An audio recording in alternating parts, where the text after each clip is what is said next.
ચૈત્રી આઠમની ઉજવણી કરાઈ।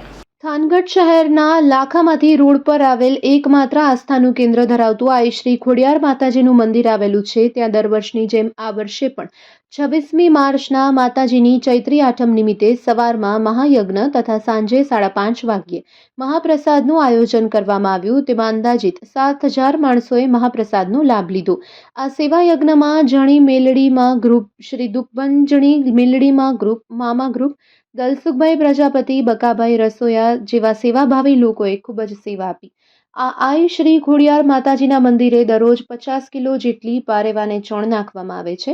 પક્ષી માટે 20 જેટલા પાણીના કુંડા ભરવામાં આવે છે તથા રસ્તા ખૂબ મોટા પાણીના અવાડા બનાવેલ છે, જેમાં 1000 જેટલા પશુઓ પાણી પીવે છે। વિશેષ અહીંથી નીકળતા યાત્રાળુઓ માટે રહેવા જમવાની સુવિધા આપવામાં આવે છે। તો થાનગઢના ધર્મપ્રેમી લોકોને જણાવવાનું કે એક વખત અવશ્ય આઈ શ્રી ખોડિયાર માતાજીના મંદિરની રૂબરૂ મુલાકાત લઈ તમે પણ આ સેવા કાર્યના સહભાગી બની શકો છો। રિપોર્ટ બાય જયેશ મોરી।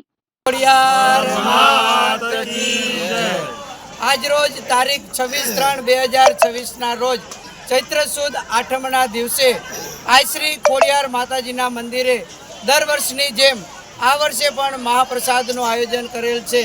તો થાનગઢના ભાવિ ભક્તોને વિનંતી છે કે લાખામાછી રોડ પર આસ્થાનું કેન્દ્ર ધરાવતો સુંદર મજાનું આઈ શ્રી ખોડિયાર માતાજીનું મંદિર છે। ત્યાં દર વર્ષે માતાજીના મંદિરે મહાયજ્ઞ અને મહાપ્રસાદનું આયોજન કરવામાં આવે છે। આથી વિશેષ અહીં દરરોજની 50 કિલો જેટલી પારેવાને ચણ નાખવામાં આવે છે, કુંડાઓ ભરવામાં આવે છે અને રસ્તા પર હજારો જેટલી ગાયો પાણી પીવે છે તેવા સુંદર મજાના અવાડા બનાવવામાં આવેલ છે।